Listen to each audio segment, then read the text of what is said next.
जहाँ रहोगे ना वहाँ पर भी तुमको आनंद की अनुभूति होती रहेगी, प्रसन्नता मिलती रहेगी वहाँ पर।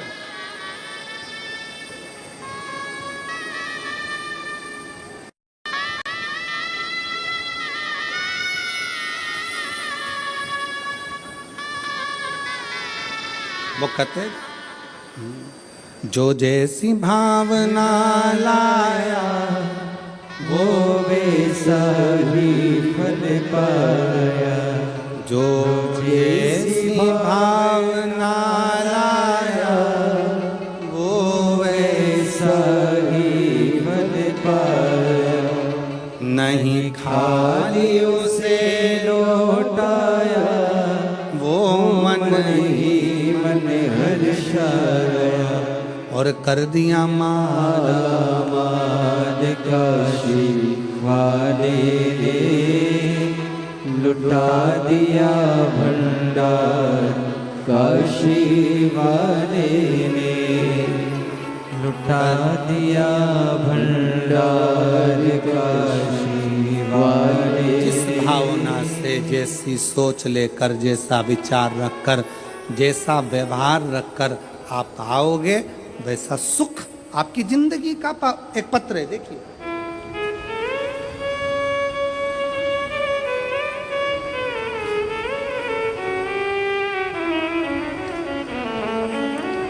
मेरा नाम ललिता परमेश्वर पाटोले, मैं नासिक महाराष्ट्र से हूँ।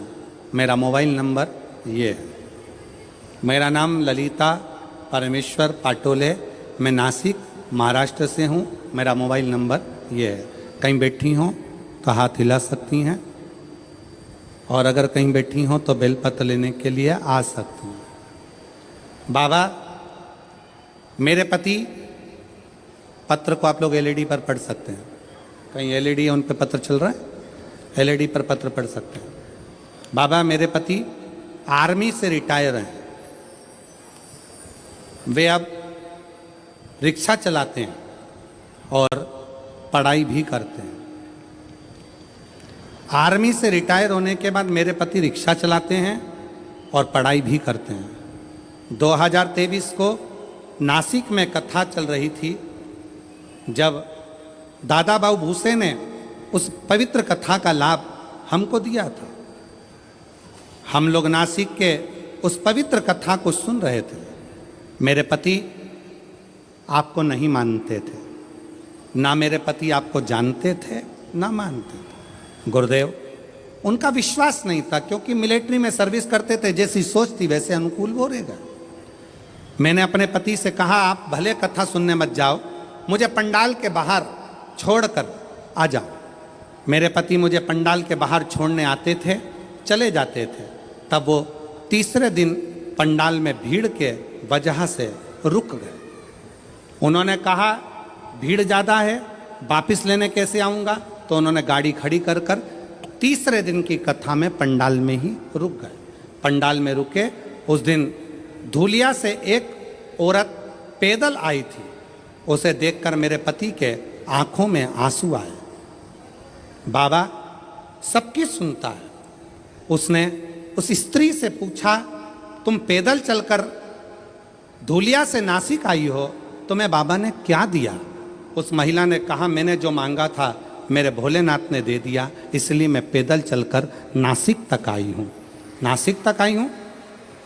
मेरे पति को लगा मैं आर्मी से रिटायर हूँ, अब रिक्शा चलाता हूँ, पर मेरी कोई सरकारी नौकरी नहीं लग रही है, मेरे बेटे की भी नौकरी नहीं लग रही है। आज कथा का तीसरा दिन है। आज मैं पृथ्वी पर बैठकर, पंडाल में बैठकर बाबा से विनय करता हूँ, अगर कुबरेश्वर बाबा शंकर जी की कथा में अगर प्रबलता है तो वो मेरी भी नौकरी लगा दें और मेरे बेटे की भी लगा दें। गुरुदेव, बेटे का मेडिकल बार बार रुक रहा था, नासिक में उसका मेडिकल होने वाला था, और मेरे पति ने तीसरे दिन की कथा में बाबा से गुहार लगाई। लोग कहते हैं कि ये शिव महापुराण का पंडाल है। मेरे पति ने कहा, वो सियोर वाला महाराज इतना दमदारी से बोलता है, मतलब शिव पुराण की कथा में शंकर खुद कथा करता है, अगर उसके सामने बैठकर बोला जाए तो बाबा सुनता जरूर है। मेरे पति ने गुहार लगाई और बाबा से प्रार्थना कर कर मेरे पति कथा सुनकर आ गए। जब पूरी कथा हो गई, कथा सुनकर हम लोग घर आए। घर आने के बाद मेरे बेटा एक एग्ज़ाम दे रहा था। एग्ज़ाम का रिजल्ट जिस दिन हम घर पर आए शाम को, उसी दिन बेटे का शाम को फ़ोन आ गया कि पिताजी मेरा सिलेक्शन आर्मी में हो गया, बाबा की कृपा से मैं सिलेक्ट हो गया। गुरुदेव, आर्मी में तो सिलेक्ट हो गया। मेरे पति बोले एक बार सीहोर जाना है, वहाँ पर जाकर बाबा से अर्जी लगाना है।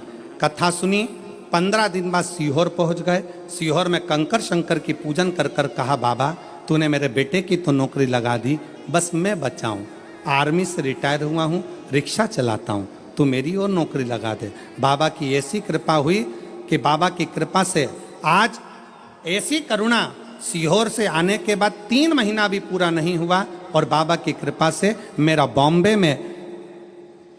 बॉम्बे के अंदर मेरा सिलेक्शन जेल के प्रहरी के रूप में हो गया और मैं बाबा को यहाँ प्रणाम करने के लिए आया हूँ। मेरे बेटे की भी फोटो लगा रहा हूँ और मेरी भी फोटो लगा रहा हूँ, दोनों की लगा रहा हूँ। अब बेटे की फोटो देखो जिसका मिलिट्री में हुआ, और जेल प्रहरी के रूप में जिनका हुआ रिक्शा चलाते चलाते, उनकी भी फोटो उन्होंने खुद की लगाई। एक बार जोरदार ताली बजाकर साथ बताएं। एक लाइन अच्छी लिखी है,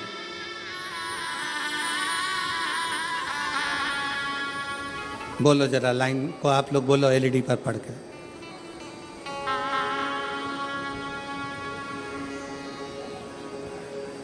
बोलो बोलो जरा टीवी पर देख के बोलो। कब से खड़े हैं झोली पसार, क्यों ना सुने तू मेरी पुकार, मुझे तेरा ही सहारा दे, मेरे भोले बाबा, मुझे तेरा ही सहारा दे, मेरे भोले बाबा।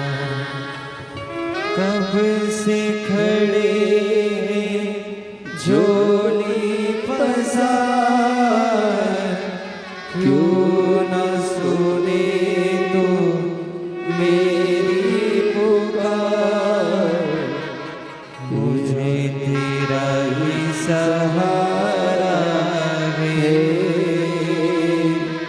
मेरे भोले बाबा।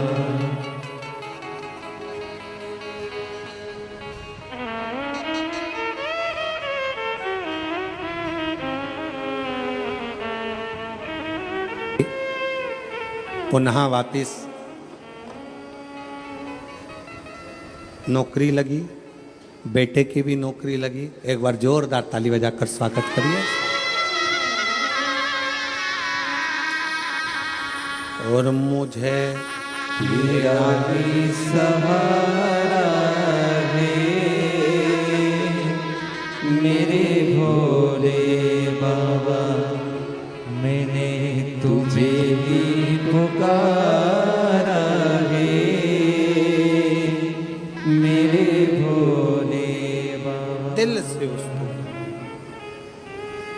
कल कथा में कहा था, दुनिया की निगाह में ये केवल कथा का पंडाल है।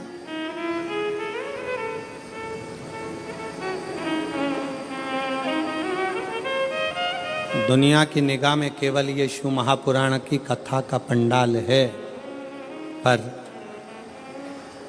हम कहते हैं ये केवल कथा का पंडाल नहीं, आपकी किस्मत खोलने की चाबी का पंडाल है, जहां किस्मत खोलने की चाबी मिलती है।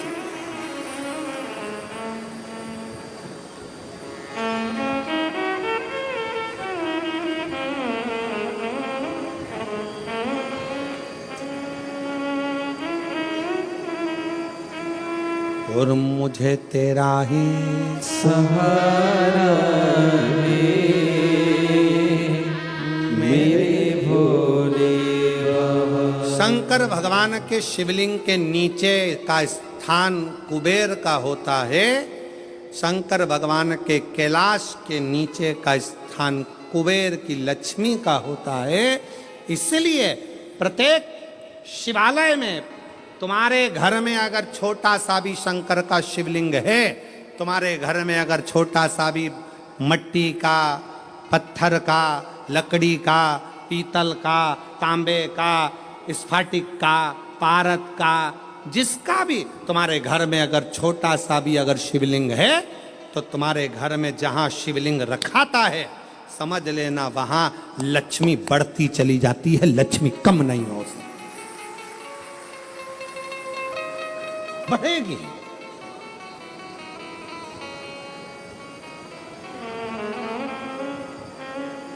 बस दो चीजों का स्मरण रखिए, एक अपने खानदान का और दूसरे अपने खान पान का।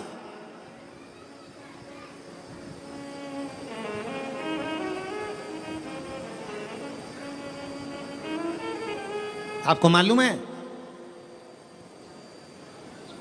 जब अंग्रेजों ने भारत पर हुकूमत करी है तो उन्होंने विचार करा सबसे पहले कि करा क्या जाए, भारत के लोगों को अपना गुलाम कैसे बनाया जाए। तो उन्होंने सबसे पहला प्रयास करा कि इनके खानदान मिटाए जाएं।